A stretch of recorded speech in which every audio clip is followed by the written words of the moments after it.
Yes, we are live. Good evening, Sir Mark. Welcome to Yeah, good evening. Reinvention.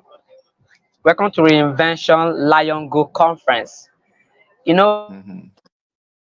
Ubon King inspired this from his conference Thincation Coin. Wow. And now understood that it was thinking plus education. I was like, that was deep. That was deep. That's whenever I want to say something, you say your problem is not your village people. Your problem is not your location. Is your thinking. Like, wow, how could I do something like that?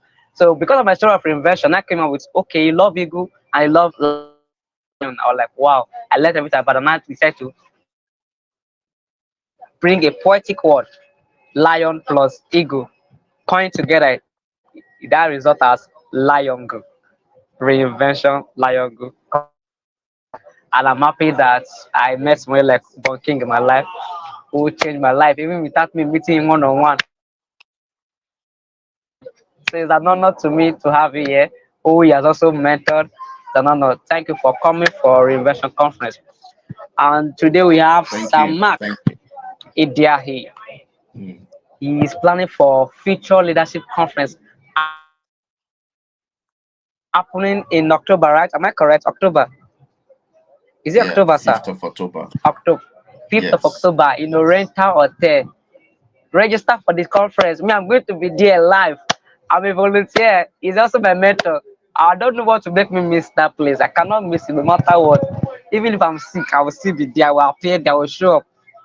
Because my mentor is doing something big and I'm going to show up my mentor. So register for African Future Leadership Conference. That's what I've been keeping him busy these days. He has been away from home planning strategy session with his volunteers and team to make this conference a success at the end. So thank you, sir, for your energy to impact life, to bring all these big speakers. I'm like, oh, if my mentor could bring big speaker, that means I can bring big speaker. So when I see what my father is doing, I'm like, do big. Because anytime I'm doing big, I look at my father is doing it. So when people say, how do you do what you do? I say, because I saw my father, Mark Idiahi. I saw my father, Uber King. So that's how I'm doing big stuff. Simple. It's so simple. It's so simple. Mm. So thank you, sir. Remember you were the one that posted one video that made me learn how to say I saw my father. One bossy video, I think it's Ali Muhammad or somebody talking about Ali Muhammad when they were saying, how could you fight this way? The guy said, I saw my father Ali Muhammad, even when he got pushed down, punched down. But because Ali Muhammad could stand up again and fight and win, we're like, whoa, Mm. even when I was down and weak and tired, almost getting to the point of death. But because I saw my father had been in that state, but he could rise again to win that battle. That was what made me stood up and win. So when I Mm. do big stuff, I'm like, Wow. I saw my father. So even yesterday I was sick. But when I saw Uban King, he has been doing this thing, even if it's convenient or not convenient, he has been doing it. I was like, I will do it because my father did it. So you're my father now. So thank you for setting the stage, the standard, the Mm. excellence at the highest level possible, at the peak. And that's why I am also aiming for. And thank you for doing that for me. God bless you, sir. Thank you. Thank you so much, So Collins. Thank you today, for thank you. I'm honored. I'm honored to have somebody like you in my life, a Mhm. mentor and more, not a tormentor. You know, we have tormentors and mentors. You are a mentor and more. A mentor will let you flap your wing across the sky and tell you the sky is big enough for you to fly. Think big, think global. So Mm. thank you, sir. Thank you for always stretching me, always Thank you, pushing me, Collins. giving me that push. Thank you, sir. And thank you for believing in me. Thank you for taking me to some particular cycles, some particular rooms. Thank you for mentioning my names in places that matter. It's an honor to me, sir. God bless you, sir. So, moving on, we have Samak Idai, my mentor.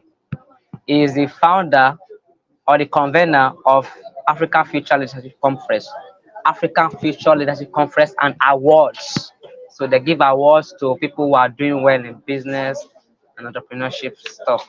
So nominate yourself if you are a business person, be there, register, sponsor, partner with the conference. We need sponsor. We need these people who make things happen. So we need every support from you for our conference. God bless you as you support African Future Leadership Conference by my mentor Mark Idiahi, and the reward you reap it on earth here, not in heaven. Thank you for coming, sir. We just have a few minutes to go. Welcome to Reinvention Language. So today you are speaking on culture shaping and statesmanship, building your economic for prosperity. The theme of this conference is global wealth transfer.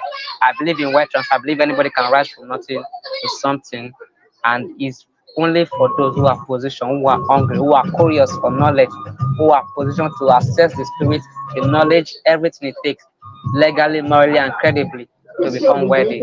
That's why I'm doing this conference. Welcome, sir. So if you want to know more about Mark Idiahi, I'm going to put his profile in the description of this video, so you read through everything and you cannot reach him on social media. Thank you, sir. So because we don't have much time, maybe we'll spend like 30 minutes before you go, because I know you are busy. You need to rest for all this, because it takes mental health, mental stress. Like all this thing you are doing is mental. So you need to rest, relax, and chill after years. So you really done a lot for me. Thank you for showing up, regardless of whatever you're doing. Thank you. So you have the stage, sir. All right. Collins, I thank you. When I see young people who are aspiring and truly inspired on it, to make the kind of impact that you are making, I see a kindred soul. I see someone, who is connected, who we are connected together, who we are knitted together by virtue of the work that they are doing. You see, every man has about 2 days. We all have 2 days. And these 2 days, number one, is the day that we discover our purpose, why we were born. And the second day is the day that we decide that we'll make the most of why we were born. So talking about, it might be to speak to the topic, culture shaping and statesmanship, building your economy. I basically want to take it from a perspective of kingdom wealth empowerment. The first man God created, God put him in a place called Eden. Eden is a typology for a life that is made, a life of opulence, a life of abundance, a life where everything works, a life where there is supply, a life where there is provision, a life where there is, think about all the beautiful things about life. God made a man, the first man he made, the first man he created, and he put him in a place called Eden. And God thought it wise to give this particular man four streams of income. And I thought to myself, if God in his multifaceted wisdom would make a man, then put him in a place, what I love to call a utopia state, and then decided that it was critical for him to give him four streams. So why then do anyone think that it is possible to strive in an economy as complex as what we now have all over the world with one streams of income? Listen to this. It doesn't matter how gifted you are. It doesn't matter how lofty your ideas are, how germane they are. If you do not have money, you will have no expression.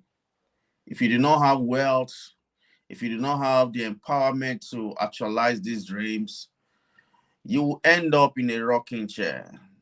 The issue I have with people on the rocking chair is that they actually exert energy, but they don't get to cover any distance. If you have ever seen a man on a rocking chair, they rock back and front.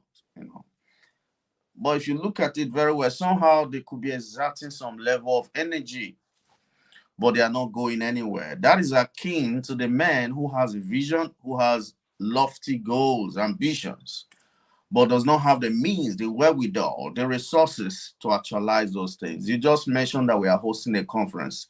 It takes a whole lot to do that. It takes a whole lot to host the kind of event that we host in that kind of place. But remember this. Once your vision aligned with divinity, provision can never be an issue. Let me say that I'm not going to rush this thing because I want this thing to really sink. I want people to listen to some of those things and they be able to ponder on them and be able to get something extra, extract some very beautiful insight from them. So, in talking about culture shaping, what culture are we talking about? There are different culture when it comes to uh, this world. Talk about the kingdom of God. Talk about in every place there's a culture. I was having a conversation with a friend of mine a few days ago, and I said I have this man who I've had to interact with, who is an ambassador. He's an ambassador to Nigeria. In spite of what may be going on today, currency fluctuations and all the many other economical factors that plays out in this country, this man is undeterred because he's not paid. His salary doesn't come from the Nigeria government. He's paid from his host, from his country. His country ensures that his security is taken care of. His provision, everything that he needs for him to function effectively in this country is made available. So for that reason, he bothered nothing about what you may worry about, the price of fuel surging, the price of food skyrocketing. That's none of his business because his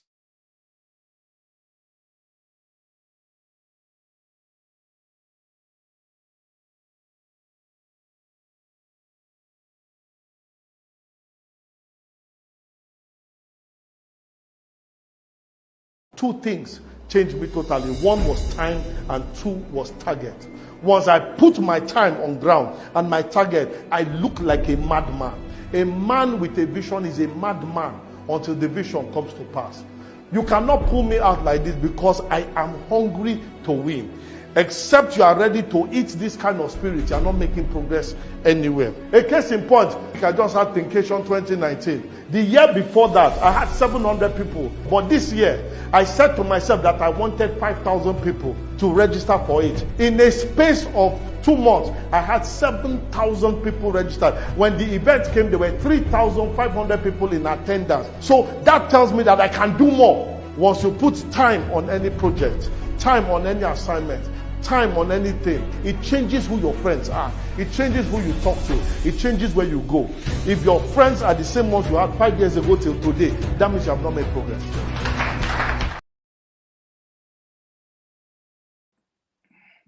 So, who is backing your? I'm just going to have to continue from where we were. Sorry, I think network yanked me off. I'm back. So let's get to it.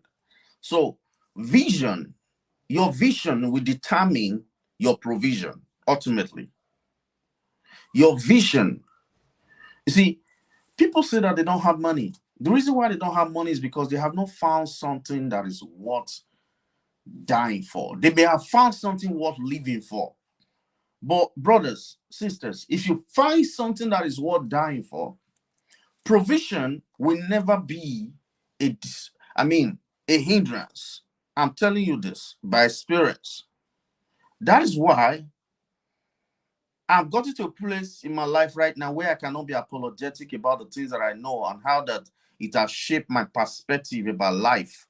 I've come to realize that the only safe place, the best place to function from, found your destiny, is that place where you have made contact with divinity. Is that place where you know, okay, God is backing me. Because before we went off,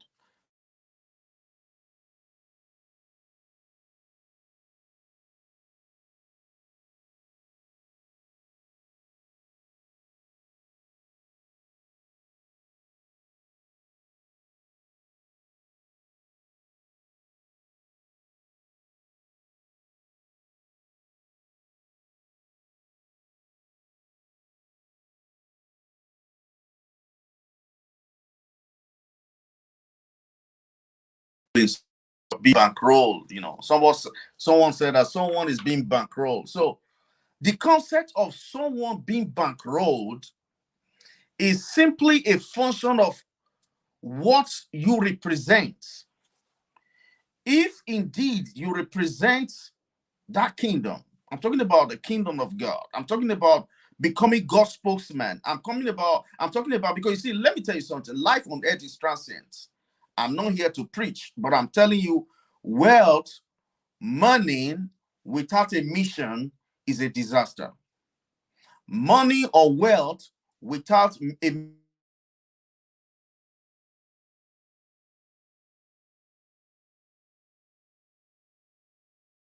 money or wealth without a mission is a disaster. So what I'm trying to say in a nutshell is that for every time you find that vision, every time you have been able to discover why you are here and something that God has asked you to do. Maybe I said to somebody some time ago that patriotism is a spiritual obligation. For instance, you see us doing the things that we do about trying to shape culture. I think we are doing, trying to shape perspective, trying to get people to think in a certain way. That's culture shaping. So every single one of us, we are actually shaping cultures. We are influencers. There's nobody who is not. If you are not influencing, you will be influenced.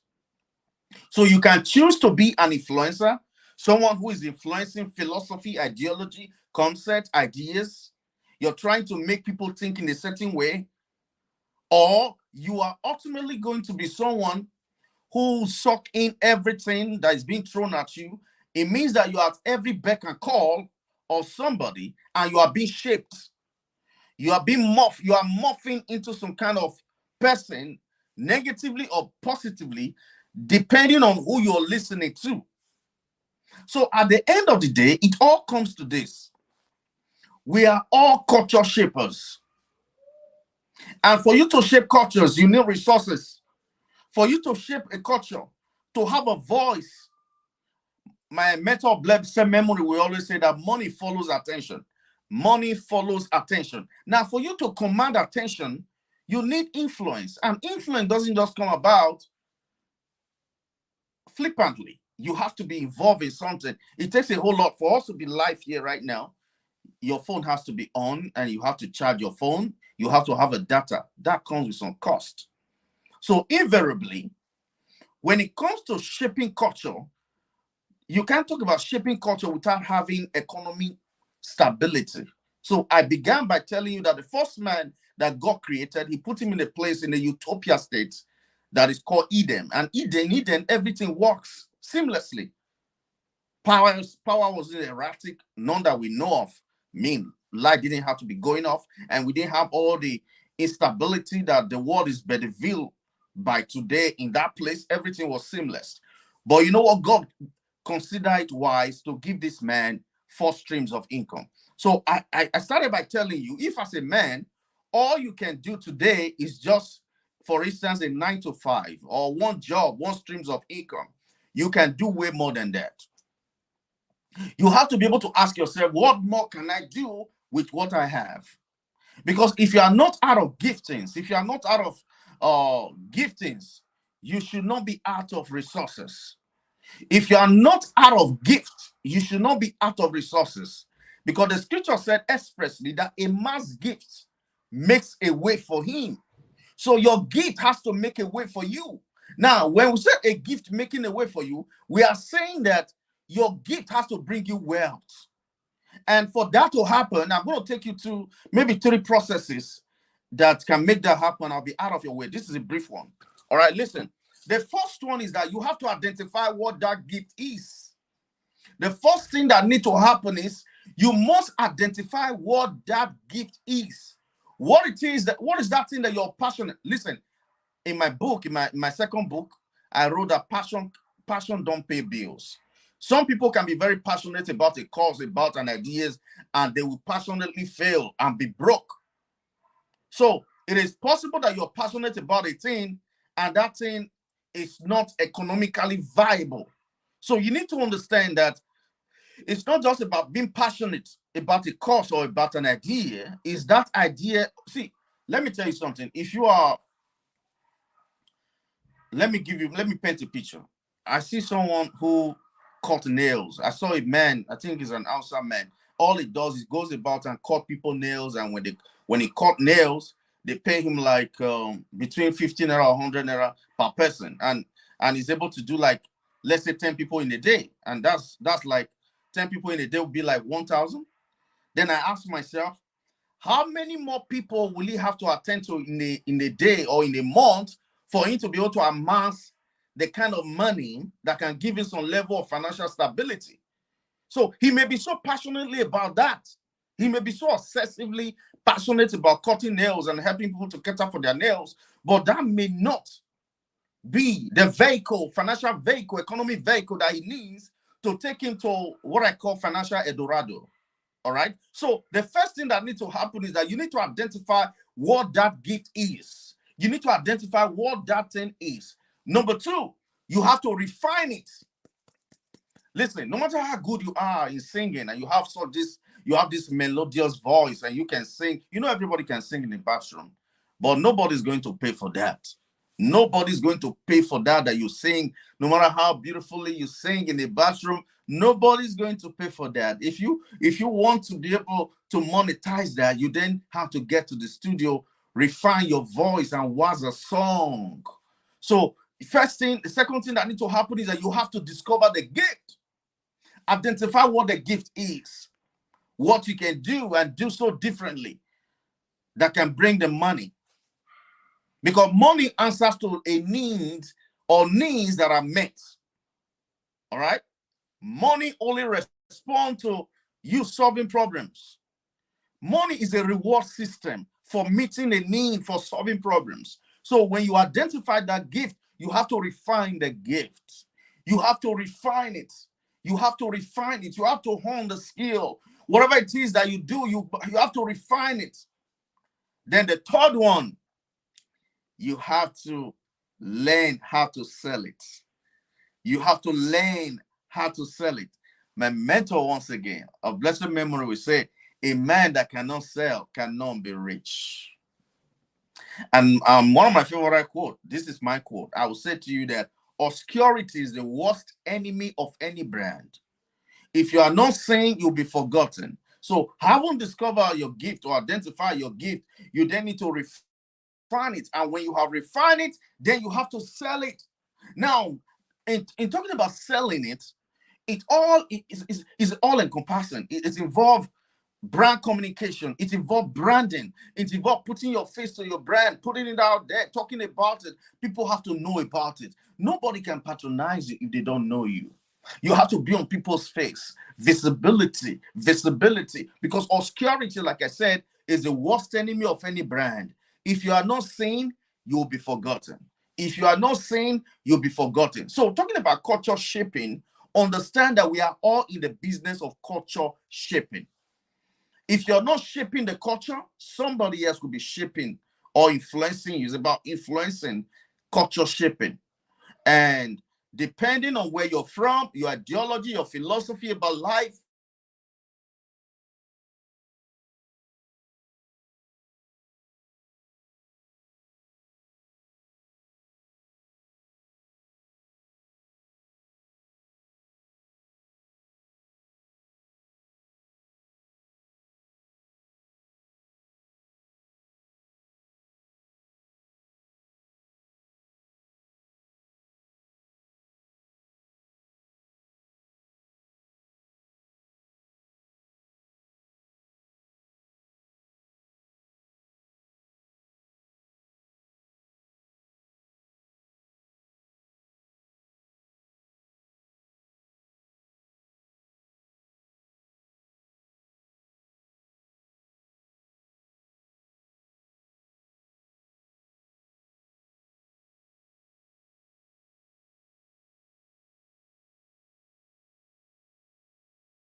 So Mark is really having network issue. The network is not really friendly with him today. And I don't know why this is happening. And you have just few minutes to summarize the stuff. Let me see if you're able to make it. But if you not make it, then we'll end it from here. We have no speaker, Mr. Fortune Chidera. Okay, he's messaging me now. Coming.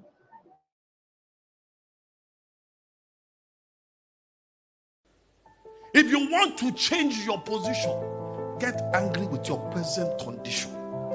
When you walk in faith, God shows you. Numbers chapter 1 verse 18.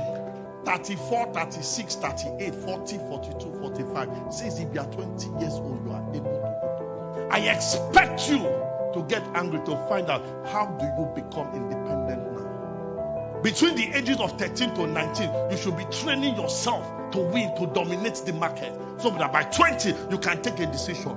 Tradition has held our boys and our women down. Stay in your house till they are 30, till they are 35 years old. Then when a man stays till 30 years old, what do you want the man to do? Because when cement has gotten dry, it becomes set.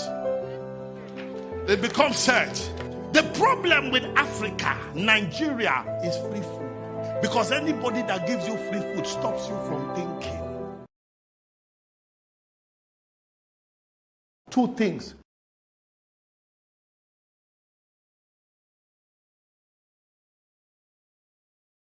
Two things changed me totally. One was time and two was target. Once I put my time on ground and my target, I look like a madman.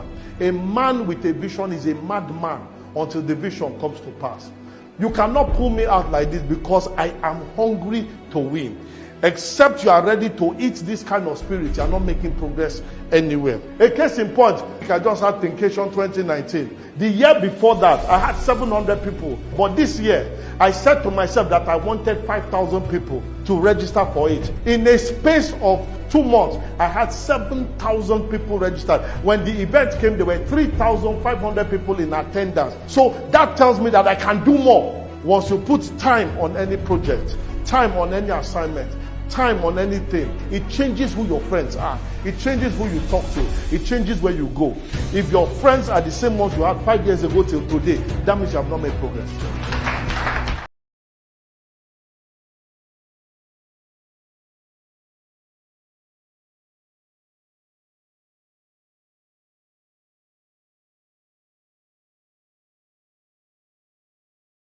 I am not afraid of an army of lions led by a sheep. But I'm afraid of a pack of sheep led by lions. I came here to raise lions. I came here to provoke you. I came here to disrupt you. I came here to set that fire inside you. No matter the recession in the forest, a lion will never eat grass. Monkey know the bongo.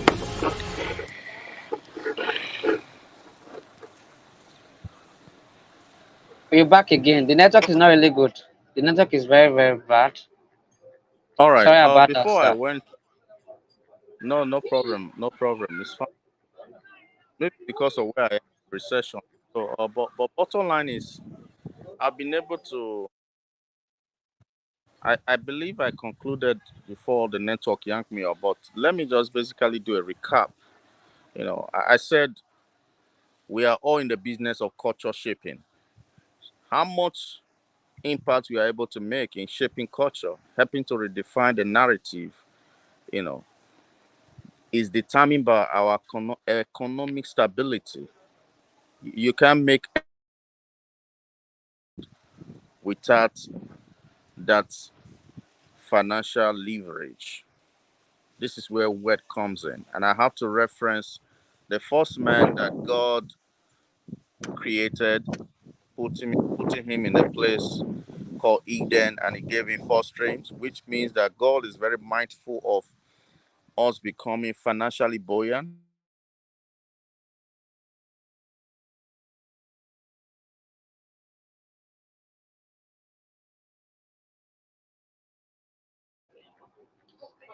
This is just one thing about hosting virtual conference. Network can be disappointing sometimes. But don't worry, he has already finished his session. You just want to recap. This conference by God grace next year will be physical, and by God grace we'll be able to put 10,000 people in attendance live here in Lagos. So that's my plan. Let's see how God leads. If he say go, I will go. So thank you so much. I think I will be ending this live session. I want to bring another guest. He has been waiting for me. By 6 o'clock, I'll be having Ma'am Topper Mark ODG, the founder of Rep 360, Real Estate Business 360. So let's just do it snappy so that we don't use other speaker time for another person. So I want to make it very fast. Let me move on to the next speaker and I will chat Mr. Mark and let him know that I understand that the network is not friendly. So we'll stop here for now. Thank you for watching. I want to get this channel to 1,000 subscribers. So if you're watching this video, please subscribe to the channel. Registration is free, so the only way to pay me back is by sharing the video to others and also subscribing to the channel. That's your own way of contributing. Thank you and God bless you. I am Ume Collins Ebubi, the successful.